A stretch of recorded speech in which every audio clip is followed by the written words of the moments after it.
رضا کے لیے، چاہے غیر رشتہ دار ہوں، چاہے اللہ کے راستہ ہو، چاہے کوئی اور کسی تعمیری کام کے اندر وہ خرچ کرنا چاہتا ہو، لیکن وہ صرف تہائی مال کے اندر وصیت کر سکتا ہے، اس کا تذکرہ فرمایا۔ پھر فرمایا یہ روزے صرف اس امت محمدیہ پر فرض نہیں ہے، پہلی امتوں پر بھی یہ روزے فرض ہوئے، اور روزوں کا مقصد کیا ہے؟ تاکہ تمہارے اندر پرہیزگاری پیدا ہو جائے،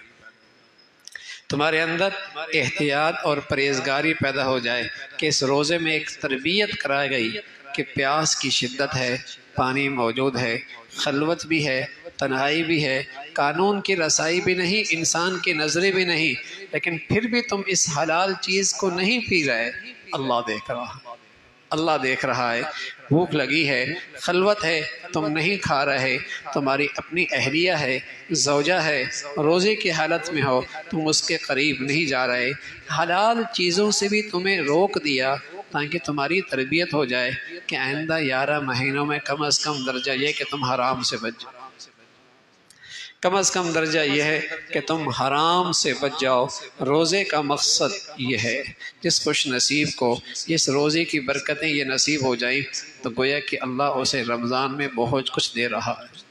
لیکن میرے عزیزو، اگر حلال چیزوں سے رکتے رہے اور روزے کی حالت کے اندر حرام کرتے رہے، آنکھوں سے حرام، زبان سے حرام، کانوں سے حرام، تو بتائیے اس کی تربیت کیسی ہوگی؟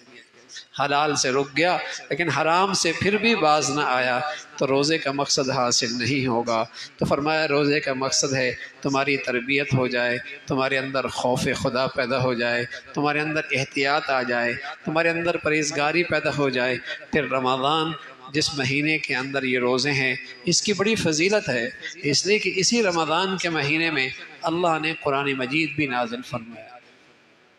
پھر کوئی سفر میں ہے، بیمار ہے، روزہ رکھنا مشکل ہے، کوئی بات نہیں، روزہ قضا کر لے، اور بعد میں رمضان کی گنتی مکمل کر لے،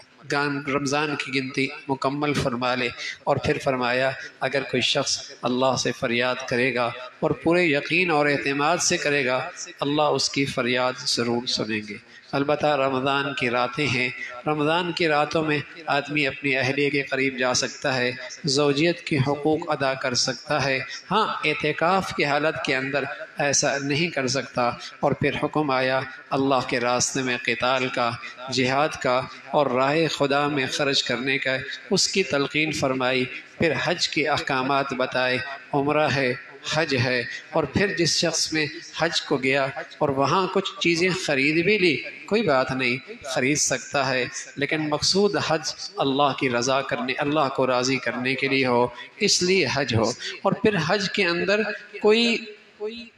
درجہ بندی نہیں ہے، سب کے لیے مساوات ہے، سب نے منا جانا ہے، عرفات سے لوٹنا ہے، اور مشعر حرام یعنی مزدلفہ آنا ہے، اللہ کو یاد کرنا ہے، اور اس کا تذکرہ فرمایا۔ پھر اسلام کی راہ اعتدال دنیا کے بارے میں، دنیا کے معاملے میں راہ اعتدال یہ ہے کہ اسلام دنیا سے نہیں روکتا، دنیا کماؤ، اچھا کھاؤ، اچھا پہنو، یہ بھی ساری اللہ کی نعمتیں ہیں، لیکن یہ سب کچھ کیوں کرو؟ تاکہ میری آخرت اچھی ہو، تاکہ آخرت اچھی ہو جائے۔ عیسائیوں کی طرح نہیں کہ اگر اللہ سے تعلق بنانا ہے تو غاروں میں جانا ہوگا، جنگلوں میں جانا ہوگا، اور دنیا سے دستبردار ہونا ہوگا، رہبانیت اختیار کرنی ہوگی۔ اسلام کا دنیا کے معاملے میں اعتدال کی تلقین ہے۔ انہی گلیوں سے، انہی بازاروں سے، انہی معاملات سے، اور انہی بال بچوں کے اندر رہ کر بھی تم اپنی آخرت سنوار سکتے ہو، اور تم اپنی آخرت بنا سکتے ہو۔ اس کا تذکرہ فرمایا اللہ سے دنیا بھی مانگو، آخرت بھی مانگو، لیکن ان لوگوں کے لیے کوئی دنیا آخرت کا حصہ نہیں جن کا مقصد ہی دنیا ہے اور آخرت کو فراموش کر بیٹھے ہیں۔ اس کا تذکرہ پھر اللہ نے اہل ایمان سے کہا ایمان والو اسلام میں پورے داخل ہو جاؤ۔ کوئی آدمی مسجد میں آیا اور ایک پاؤں اندر داخل کیا، باقی پورا جسم اس کا باہر ہے، تو کوئی نہیں کہتا یہ مسجد میں داخل ہوا ہے، کوئی کہتا ہے یہ مسجد میں داخل ہوا ہے، کوئی نہیں کہتا یہ مسجد میں ایک پاؤں اندر ہے، باقی پورا حصہ باہر ہے۔ تو بھائی اسلام کا صرف ایک حصہ وہ بھی عبادت کا، اور اس عبادات کے اندر بھی صرف چند نمازیں، اور ان چند نمازوں میں بھی صرف جمعہ، اور ان کے اندر بھی بس اوقات صرف عید، اور پھر اپنے آپ کو مسلمان کہتا ہے۔ کس منہ سے یہ مسلمان ہے؟ اللہ رب العزت فرما رہے ہیں مسلمانوں اسلام میں پورے داخل ہو جاؤ، تمہارا سراپا مسلمانی اس میں نظر آئے، اور تم ظاہر باطن سے مسلمان بنو، صرف مسجد کے مسلمان نہیں بلکہ تم ہر جگہ مسلمان نظر آؤ۔ ادخلوا فی السالم، ایسا نہیں کہ اسلام کوئی ناقص مذہب اور دین ہے کہ کچھ کسی اور سے کچھ کسی اور سے اور کچھ اسلام کے رسم و رواج، ایسا نہیں۔ اسلام ایک مکمل ضابطہ زندگی ہے، اور اسلام کو اختیار کرو، اور جہاں بھی تم نظر آؤ تو کروڑوں میں پہچان ہو گئی یہ مسلمان ہے۔ جیسے سوکھا ہوا درخت ہو اور اس کی جڑیں خشک ہو جائیں اور اس کے پتے گر جائیں اور اس پر پھول بھی نہ رہیں اور شاخیں بھی ختم ہو جائیں اور ایک تنا باقی رہ جائے، بتائیے اس کی پہچان ہوتی ہے کہ یہ انگور یہ کس کا ہے؟ امرود کا ہے، کنوں کا ہے، موسمی کا ہے، کس چیز کا درخت ہے؟ پہچان ختم ہو جاتی ہے۔ میرے عزیزو، جب ایمان کی جڑیں خشک ہو جاتی ہیں نا، مسلمان بھی اپنی شناخت کھو بیٹھتا ہے، لگتا ہی نہیں کہ اس مسلمان کون ہے، ہندو کون ہے، مسلمان کون ہے، عیسائی کون ہے، مسلمان بیٹی کون ہے اور غیروں کی بیٹی کون ہے، پہچان ہی ختم ہو جاتی ہے، اس لیے کہ اندر کی جڑیں ایمان کی خشک ہو چکی ہیں۔ اور بھائی اگر اندر کی جڑیں تر و تازہ ہوں تو اس کے اوپر تازگی آتی ہے، درخت پہ اس کے اوپر تو پتے آتے ہیں، پھول آتے ہیں، پھل آتے ہیں، تو لاکھوں درختوں کے اندر بھی اس کی پہچان ہو جاتی ہے کہ یہ امرود کا ہے، موسمی کنوں کا نہیں ہے، اس کی اپنی پہچان ہے۔ تو جب مسلمان اسلام میں پورے داخل ہوگا تو یہ لاکھوں میں بھی پہچانا جائے گا، یہ محمدی ہے، یہ محمدی ہے، اور یہ اسلام کا روحانی بیٹا ہے، اور مسلمان کی امت مسلمہ کا فرض ہے، اس کی پہچان ہوگی۔ تو فرمایا ایمان والو اسلام میں پورے داخل ہو جاؤ، اس کا تذکرہ فرمایا۔ اور پھر اللہ رب العزت نے فرمایا کہ جنت ظاہر ہے، اس جنت کے راستے میں کچھ آزمائشی بھی آتی ہیں، کچھ ناگواری بھی آتی ہیں، پہلوں پر بھی آئیں، یہاں تک کہ وہ کہہ بیٹھے اے اللہ تیری مدد اور نصرت کب آئے گی؟ اس راستے میں کچھ مجاہدے، کچھ مشقتیں، کچھ ناگواریاں آتی ہیں، اس لیے کہ پیغمبر علیہ السلام نے بتایا حُذِبَتِ الْجَنَّةُ بِالْمَكَارِهِ، اللہ نے جنت کو کچھ ناگواریوں کے پیچھے چھپایا ہے۔ پھر اللہ رب العزت نے فریضہ جہاد کا تذکرہ فرمایا اگر تمہیں کوئی چیز ناگوار گزرے تمہیں کیا پتا، اس میں تمہارے لیے اللہ نے کتنی خیر اور بھلائی رکھی ہے۔ اور پھر زکوٰۃ نہیں دینی بلکہ صدقات اور خیرات کی بھی ترغیب ہے۔ اور پھر عورتوں کے پھر خاص طور پہ تلقین فرمائی، کسی کافر کا کافر عورت سے کسی مسلمان کا کسی کافر عورت سے شادی نہیں، اور کسی مسلمان عورت کا کافر مرد سے شادی نہیں، بلکہ شادی مسلمان سے ہے۔ کافروں کا زوجیت کا تعلق مسلمانوں سے نہیں ہو سکتا، اس کا تذکرہ فرمایا۔ پھر مخصوص ایام جو عورتوں کے ہوتے ہیں، مردوں سے کہا کہ ان دنوں کے اندر عورتوں سے الگ رہو، لیکن ایسا نہیں کہ تم ان سے نفرت کرنے لگو، بلکہ تم اپنے دسترخوان پہ اور ان سے وہ جو انس کا تعلق ہے وہ قائم رکھو، اس کا تذکرہ فرمایا۔ پھر کوئی مرد اگر اپنی عورت سے یہ کہہ دے کہ میں 4 مہینوں تک تیرے پاس نہیں آؤں گا تو ایک طلاق واقع ہو جاتی ہے، اس کا تذکرہ فرمایا۔ اگر کوئی تم طلاق دیتے ہو اور پھر طلاق کے بعد رجوع کر لیتے ہو تو بہت اچھی بات ہے، لیکن یہ رجوع 1 کے بعد 2 کے بعد، لیکن 3 کے بعد پھر رجوع کی گنجائش نہیں ہے۔ اور اگر 1 اور 2 کے بعد کوئی مدتیں گزر گئی اور نکاح ختم ہو گیا اور پھر ان کا آپس میں تعلق ہو گیا اور ان کا ارادہ ہوا نکاح کرنے کا، تو پھر اس ارادے کو روکنا نہیں چاہیے اور نکاح کی پھر انہیں اجازت ہے، اس کا تذکرہ فرمایا۔ لیکن 3 طلاق کے بعد پھر اس کے بعد رجوع کی کوئی صورت نہیں ہے، اس کا تذکرہ فرمایا۔ لیکن اگر میاں بیوی کی طلاق ہو گئی تو بچوں کے حقوق کا کیا ہوگا؟ تو فرمایا بچوں کے حقوق، ماں دودھ پلائے گی اور اس کا باپ اس کا خرچہ برداشت کرے گا، باپ کے ذمے خرچہ ہوگا، ماں کے ذمے دودھ پلانا ہوگا، اس کے حقوق کا خیال اسلام نے صدیوں سال پہلے کیا ہے۔ مردوں کے حقوق بھی بتائے، عورتوں کے حقوق بھی بتائے، بچوں کے حقوق بھی بتائے، اور اس کا تذکرہ فرمایا۔ اگر کسی عورت کو طلاق ہو گئی تو پھر اس کی عدت ہے 4 مہینے، 10 دن اس کا تذکرہ فرمایا۔ پھر فرمایا اگر تم کسی سے عدت کے اندر کسی سے نکاح کرنا چاہتے ہو تو دوران عدت اسے نکاح کا پیغام نہ بھیجو، ہاں اس کی عدت پوری ہو جائے پھر نکاح کا پیغام بھیجا جا سکتا ہے، اس کا تذکرہ فرمایا۔ پھر اللہ رب العزت نے بتایا کہ بسا اوقات آدمی تدبیر کرتا ہے لیکن تدبیر پر تقدیر غالب ہو جاتی ہے۔ تم راہ خدا میں نکلنے سے اس لیے گھبراتے ہو کہ جان چلی جائے گی، تو ایک قوم کا تذکرہ فرمایا جس قوم کے ہاں بیماری پھیل گئی، وبا پھیل گئی، قوم جان بچانے کے لیے دور بھاگی، اللہ کی شان جہاں نکلی اللہ نے ان پر وہیں موت طاری کر دی۔ پیغام دیا اللہ رب العزت نے کہ بس اوقات تدبیر پر تقدیر غالب آ جا کرتی ہے، موت تو اللہ کے ہاں طے ہے، وہ تمہیں اسپتالوں میں بھی آ جائے گی، سڑکوں پر بھی آ جائے گی اور گھر میں بھی آ جائے گی۔ موت کا وقت ایک طے ہے، میدانوں کے اندر اور راہ خدا میں نکلنے سے یہ موت، اس کا نام موت نہیں ہے، موت ایک وقت مقرر پر ہے۔ پھر تذکرہ فرمایا حضرت طالوت کا لشکر جو جالوت سے میدان جنگ کے لیے نکلا، اور طالوت کا لشکر چھوٹا سا، جالوت کا لشکر بہت بڑا، لیکن اللہ کے پیغمبر بھی داؤد علیہ السلام بھی تھے اور پیغام دیا اگر اللہ کی مدد اور نصرت ہو جائے تو چھوٹی سی جماعت بڑی جماعت پر غالب آ جا کرتی ہے، اور تھوڑے سے لوگ بہت بڑی تعداد پر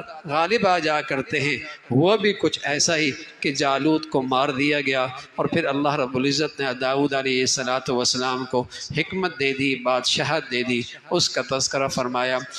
ایمان والے تمام رسولوں پر ایمان لے کے آتے ہیں اور کوئی فرق نہیں کرتے کہ اس پر ایمان اور اس کا انکار۔ ہاں عیسائی اللہ کے نبی کا انکار کرتے ہیں، عیسیٰ علیہ السلام پر ایمان لاتے ہیں، یہودی وہ عیسیٰ علیہ السلام کی بھی دشمن ہیں، محمد رسول اللہ کی بھی دشمن ہیں، لیکن مسلمانوں کے دلوں میں اللہ کے آخری نبی محمد رسول اللہ، اس کی عظمت بھی اور محبت بھی اور ایمان بھی ہے، لیکن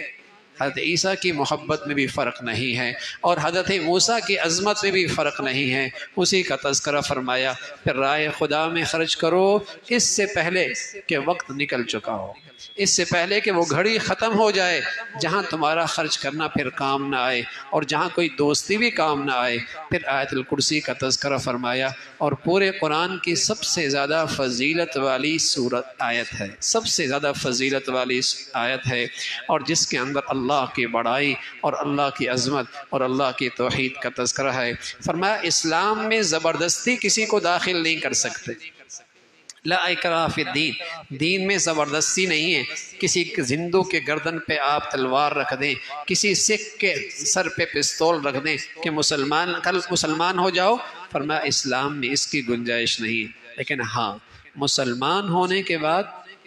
پھر ڈنڈا بھی ہے، پھر کوڑے بھی ہیں، پھر ہاتھ کا کاٹنا بھی ہے، پھر قصاص بھی ہے، پھر سختی ہے۔ جیسے ایک آدمی زبردستی فوج میں تو نہیں اس کو بھیجا جا سکتا، لیکن جب جائے گا تو پھر فوج کے قوانین کی پابندی کرنی پڑے گی، اگر کوتاہی کرے گا تو کورٹ مارشل ہوگا،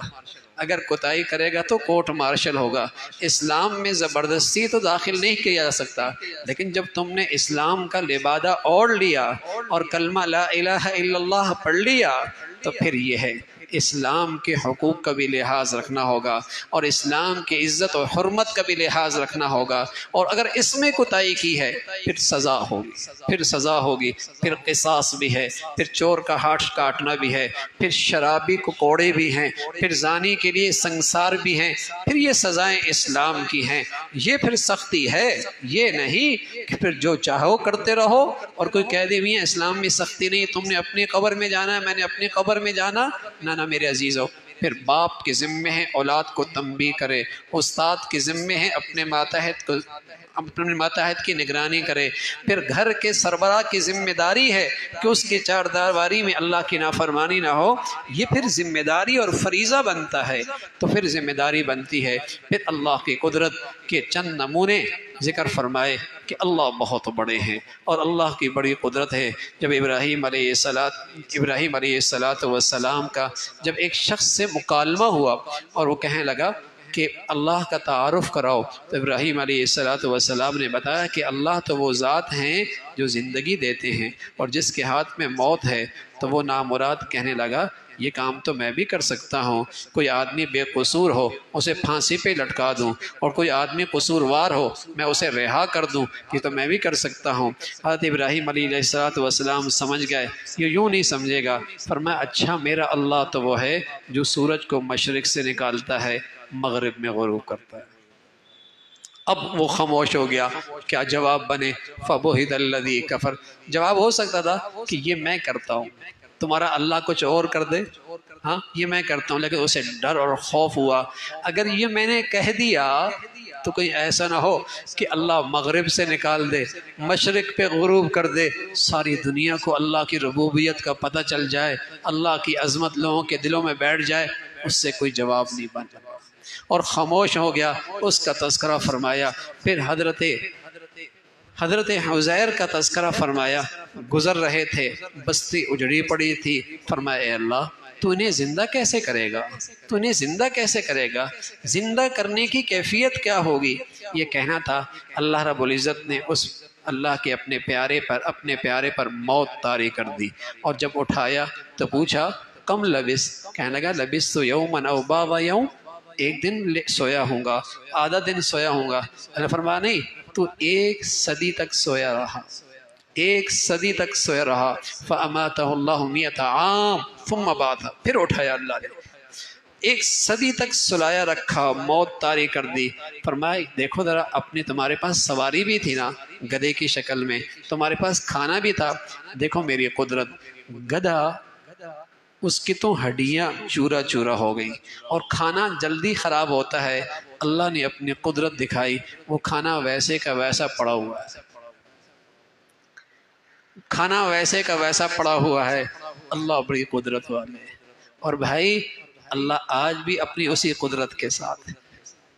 آج بھی اللہ رب العزت اسی طاقت کے ساتھ ہیں۔ حضرت ابراہیم علیہ السلام نے فرمایا اللہ مجھے یقین ہے مرنے کے بعد زندہ ہونا ہے، لیکن وہ کیفیت کیسی ہوگی کہ آپ کیسے زندہ کریں گے؟ فرمایا ایسا کرو، چند پرندوں کو لو، ان کو اپنے سے مانوس کر لو، ان کو اپنے سے مانوس کر لو، جب وہ اچھی طریقے سے مانوس ہو جائیں ان کے ٹکڑے ٹکڑے کر دو، اور 4 مختلف پہاڑوں پہ ان کا گوشت خلط ملط کر کے رکھ دو، پھر دیکھو میں کیسے زندہ کرتا ہوں۔ ابراہیم علیہ السلام نے ایسے ہی کیا، اور پھر ان پرندوں کو بلایا تو کیا دیکھتے ہیں؟ فضا میں اس کی ہڈیاں جڑ رہی ہیں، گوشت اوپر چڑھ رہا ہے، پر واپس آ رہے ہیں، اور وہ دوڑتے ہوئے ابراہیم علیہ السلام کے پاس واپس آ گئے۔ واللہ عزیز حکیم، اللہ بڑی غالب ذات ہے، وہ بڑی حکمت والی ذات ہے۔ پھر اللہ رب العزت نے راہ خدا میں خرچ کرنے کی ایک مثال بتائی، فرمایا جو آدمی اخلاص کے ساتھ اللہ کے راستے میں خرچ کرتا ہے، اللہ ایک پر 700 گنا دیتا ہے، 700 گنا، ایسا جیسے ایک آدمی بیج ڈالتا ہے گندم کا، 7 بالیاں نکلتی ہیں، اور ہر بالی میں 100 دانے ہوتے ہیں، ایک دانے سے اللہ نے 700 دانے دے دیے۔ فرمایا اسی طرح اللہ رب العزت ایک خرچ کرنے پر 700 گنا اجر عطا فرما دیتے ہیں۔ لیکن یہ آخری نہیں ہے، کسی کا اخلاص بڑھیا ہے، کسی کا مال بہت پاکیزہ ہے، جہاں خرچ کیا ہے وہ مصرف بہت اچھا ہے، پھر اللہ اتنا دیتا ہے کہ بس اللہ ہی جانتا ہے، واللہ یضاعف لمن یشاء، پھر اللہ اتنا دیتا ہے۔ لیکن صدقات کی قبولیت کی مثبت شرائط کیا ہیں؟ مثبت شرائط کیا ہیں؟ کہ مال پاکیزہ ہو، مال پاکیزہ ہو، اس لیے کہ اللہ حرام قبول نہیں کرتا، اور اس کی مثبت شرائط ہیں جہاں خرچ کر رہا ہے وہ خرچ کرنے کی جگہ بھی ہو، ایسا نہیں کہ اللہ کی نافرمانی بھی خرچ کر رہا، یہ سخاوت نہیں ہے، ایسا نہیں جس سے بے حیائی فروغ پا رہی، یہ سخاوت نہیں، ایسا نہیں جس سے گناہوں کو طاقت مل رہی، یہ سخاوت نہیں، ایسا نہیں کہیں اسراف کر رہا ہے، یہ سخاوت نہیں، اس پہ تو اللہ کی پکڑ ہے، جہاں خرچ کر رہا ہے وہ مصرف بھی ہو، اور پھر مصرف جتنا بڑھیا ہوگا، جتنا بڑھیا ہوگا اللہ رب العزت اس کا اجر و ثواب اتنا بڑھیا کر دیتے ہیں۔ ایک کسی بھی آدمی کی آپ خدمت کر دیں جو فقیر ہو، اللہ اس کا ثواب دے دیں گے، لیکن اگر کوئی ایسا فقیر ہو جو تہجد گزار ہو تو دونوں کی زمین پہ خرچ کرنے میں زمین و آسمان کا فرق ہے۔ آپ نے ایک جگہ پہ دانہ ڈالا، ایک ہی دانہ نکلا اور آپ نے ایک ایسی زرخیز زمین پہ بیج ڈالا، سبحان اللہ، اس سے ایک شاندار درخت نکلا جس پہ ہزاروں پھل آنے لگے۔ تو زمین کی زرخیزی کیا ہے کہ آپ کا مصرف کتنا بڑھیا ہے اور آپ کا خلوص کتنا ہے۔ ہاں، وہ صدقہ ضائع ہو جاتا ہے کہ صدقہ دینے کے بعد احسان جتلاتا ہو، صدقہ دینے کے بعد ریا اور نمود کرتا ہو، وہ صدقہ دینا ضائع ہے جس میں مقصود اللہ کی رضا نہیں ہے۔ اور فرمایا اگر تم کسی کو ساتھ احسان جتلاتے ہو اور کسی کو تکلیف دیتے ہو، اس سے اچھا ہے تم صدقہ نہ کرو اور اس کو اچھی طریقے سے رخصت کرو، اس سے اچھا ہے تم اسے اچھی طریقے سے رخصت کر دو۔ اور اس کا تذکرہ فرمایا شیطان تمہارے دل میں ڈالتا ہے مال کم ہو جائے گا، مال ختم ہو جائے گا، تمہیں فقر سے ڈراتا ہے، لیکن یاد رکھو تم صدقہ چپکے سے کرو، علل اعلان کرو، اللہ رب العزت کے ہاں اس کی بڑی قدر ہے، اللہ رب العزت کے ہاں اس کی بڑی قدر ہے۔ اور پھر ان لوگوں کا تذکرہ فرمایا جو تمہارے مال و دولت کے سب سے زیادہ مستحق ہیں، جو اللہ کے راستے میں رکی ہوئی ہیں اور جن کا مقصد اللہ کا دین پڑھنا، اللہ کا دین پڑھانا، اللہ کے دین کی خدمت کرنا۔ فرمایا یہ سب سے بہتر مصرف ہے تمہارے مال و دولت کا۔ احسروا فی سبیل اللہ لا یستطیعون، لیکن ان کی خوبی ہے یہ جھپٹ کے مانگتے نہیں ہیں، یہ بھیکاری نہیں ہیں، یہ بھیکاری نہیں ہیں، یہ جھپٹ کے مانگتے نہیں ہیں، بلکہ ان کو عزت نفس حاصل ہے اور ان کے پاس وقار موجود ہے، وقار ہے ان کے پاس، لیکن یہ اللہ کے راستے میں ایسے بند ہیں کہ انہیں مال کمانے کی فرصت نہیں۔ اور اسی کا تذکرہ فرمایا کہ ایسے لوگ تمہارے مالوں کے سب سے زیادہ مستحق ہیں۔ پھر سود کی مذمت فرمائی اور فرمایا سود خور کل قیامت میں جب قبروں سے اٹھے گا پاگلوں کی طرح اٹھے گا، ادھر گرے گا، سب پہچان لیں گے یہ سود خور ہے۔ اور فرمایا یمحق اللہ الربا ویربی الصدقات، اللہ سود سے برکت نکال لیتا ہے اور سود کی بنیاد پہ کھڑی کاروبار کی عمارت برباد ہو جاتی ہے، دیر سویر ہوگی لیکن بربادی ضرور آئے گی، اور برکت تو پہلے دن ہی سے ختم ہو جاتی ہے کہ مال میں جب برکت نہ ہو، اس مال کی نحوست یہ ہوتی ہے سکون نہیں آتا گھر میں، چین نہیں آتا گھر میں، اور اس گھر کے اندر جسے کہیں کہ محبتیں نہیں رہتی اور اس گھر میں ایمان کا ماحول نہیں رہتا۔ یہ سود کی لعنت اور اس کی نحوست ہے، اس لیے کہ اللہ نے اس سے برکت ہٹا دی۔ لیکن فرمایا وَيُرْبِ الصَّدَقَاتِ، اگر کوئی آدمی غریب ہے، کسی کو معاشی تنگی ہے اور کوئی آدمی فقیر ہے، تو فرمایا رزق کو بڑھانے کا سب سے آسان نسخہ جو قرآن نے بتایا ہے وہ صدقہ دینے، صدقہ دے دو اللہ امیر کر دے گا، صدقہ دے دو اللہ تمہیں غنی کر دے گا، صدقات کے عادی بنو اللہ رب العزت تمہیں مالدار بنا دے گا، اور اگر مال کی کثرت نہ بھی ہوئی اللہ تمہیں دل کا غنی بنا دے گا۔ وَيُرْبِ الصَّدَقَاتِ، فرمایا صدقات سے مال بڑھتا ہے، اور فرمایا اللہ سے اعلان جنگ ہے اگر تم سود خوری سے باز نہ آئے، سودی لین دین سے باز نہ آئے، سودی کاروبار سے باز نہ آئے، پھر کون ہے جو اللہ سے جنگ کر سکتا ہے؟ اور جب بندے اور مولا میں جنگ ہوگی تو بتائیے ہار کس کی ہوگی؟ بندے ہی کی ہوگی۔ اور پھر تذکرہ فرمایا معاملات کے سلسلے کی ایک بڑی آیت قرآن کی، سب سے بڑی قرآن کی آیت معاملات کے سلسلے کی ہے، جس میں ہدایت فرمائی معاملات صاف ہونے چاہیے، معاملات صاف ہونے چاہیے، معاملات صاف ہونے چاہیے۔ جب تم معاملات کی لکھت نہیں کرتے اور معاملات صاف نہیں کرتے، بعد میں تنازع کھڑے ہو جاتے ہیں، بعد میں جھگڑے کھڑے ہو جاتے ہیں، اور پھر کہیں سرا ہی نہیں ملتا معاملات کو سلجھانے کا، پھر کہیں سرا ہی نہیں ملتا معاملات کے سلجھانے کا۔ اس لیے معاملات کی تحریر کر لیا کرو، نہیں لکھ سکتے کسی سے تحریر کروا لیا کرو، لیکن معاملات کے سلسلے میں یہ ضروری ہدایت ہے کہ معاملات صاف ستھری ہونی چاہیے، واضح ہونی چاہیے، بعد میں پھر جھگڑے اور بعد میں پھر نفرتیں وجود میں آتی ہیں۔ پھر ایمان والوں کا تذکرہ فرمایا وہ اللہ کی وحدانیت پر، رسولوں پر، کتابوں پر، ملائکہ پر ایمان لاتے ہیں اور اللہ سے دعائیں کرتے ہیں اے اللہ ہماری بخشش فرما دے اور ہم پہ ایسا بوجھ نہ ڈالنا جو ہمارے لیے ناقابل برداشت ہو جائے، ہمیں معاف فرما دے، ہم پہ رحم فرما دے، اور اپنے دشمنوں کے مقابلے میں ہمیشہ ہماری مدد اور نصرت فرما دے۔ اور پھر سورہ آل عمران کا تذکرہ ہے، شروع میں اللہ کی بڑائی ہے، اللہ کی عظمت کا تذکرہ ہے، اور فرمایا اللہ حی القیوم ہے۔ حدیث میں آتا ہے یہ الفاظ اسم اعظم ہیں، جب کسی دعا میں یہ الفاظ آتے ہیں تو اس دعا کی تاثیر بڑھ جاتی ہے۔ پھر ایک وفد آیا عیسائیوں کا، اور حضرت عیسیٰ علیہ السلام کے بارے میں غلط عقیدہ نظریہ پیش کرنے لگا کہ وہ اللہ کی اولاد ہیں، اللہ کا حصہ ہیں۔ فرمایا یہ قرآن کی آیتیں، وہ جو اللہ کی کتاب کی آیتیں جو متشابہات ہیں، ان سے غلط مطلب نکال کر لوگوں کو گمراہ کرتے ہیں۔ پھر اللہ رب العزت کی بڑائی کا تذکرہ ہے، اور فرمایا دعا ہے جس سے دین پر خاتمہ،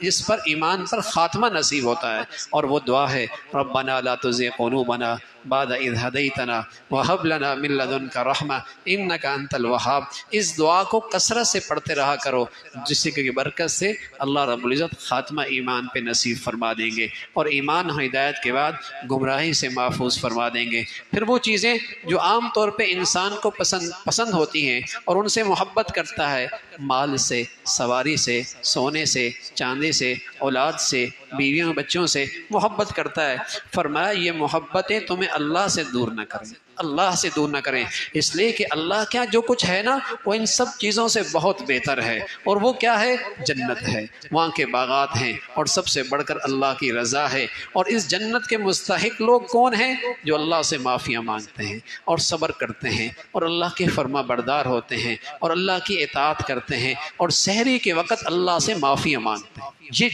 جنتیوں کے صفات ہیں، جنتیوں کے صفات ہیں، جو اللہ سے معافیاں مانگتے ہیں، جو صبر کرتے ہیں، جو سچ بولتے ہیں، جو اللہ کے فرما بردار ہوتے ہیں، جو سحری کی گھڑیوں میں خوب کثرت سے استغفار کرتے ہیں۔ پھر اللہ کی وحدانیت کی گواہی اور اللہ کی عظمت کی گواہی فرشتے دیتے ہیں، ملائکہ دیتے ہیں، اس کا تذکرہ فرمایا